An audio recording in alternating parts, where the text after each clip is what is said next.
Hey guys! Welcome to Couple. Please like and subscribe if you like this video.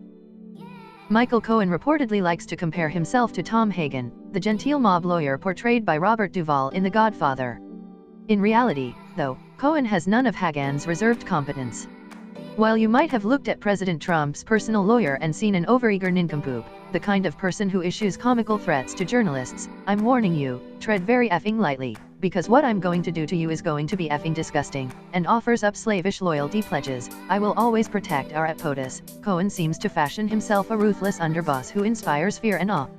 So after federal agents raided his home, office, and hotel room, what did Cohen do? Knowing he'd be trailed everywhere by cameras, he arranged to meet a few buddies to sit on a street in Manhattan and smoke cigars. Naturally, someone set the video to the theme song of The Sopranos. Every major political scandal has its characters. They're two little-known figures who burst into public consciousness when their misdeeds, or closeness to someone else's misdeeds, are revealed. Sometimes they can even spin a new career out of their fame, like G. Gordon Liddy and Oliver North becoming right-wing media stars despite, or perhaps because of, their crimes in Watergate and Iran-Contra respectively. We should note that while Liddy spent time in prison, North's conviction was overturned because of an immunity agreement he made with Congress.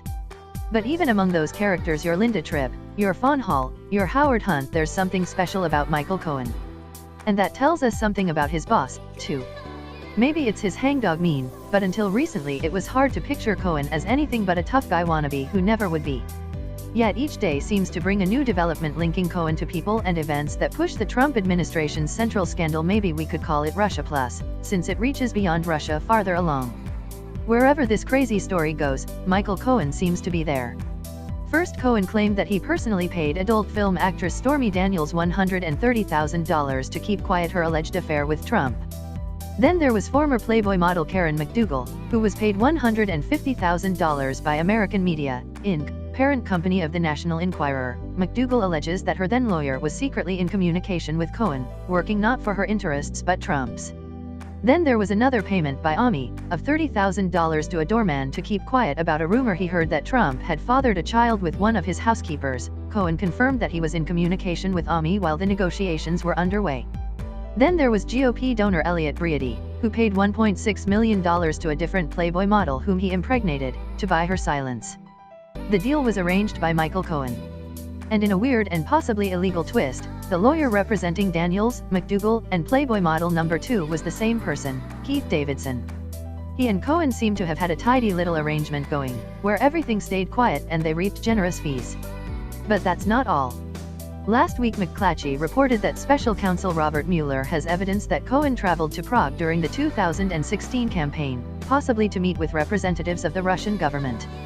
This was an allegation in the Steele dossier, and when it was made public in early 2017, Cohen denied he had ever been to Prague. Was he telling the truth? Who knows?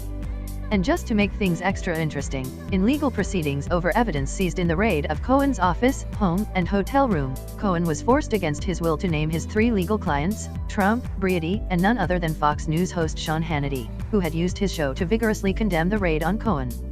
Were Hannity employed by a real news network, or even a person possessed of even the barest modicum of integrity, advocating for Cohen on the air without mentioning that Cohen is his lawyer could be a career-ending transgression. But he is unrepentant, leading to oxymoronic headlines like Hannity's ethics under fire.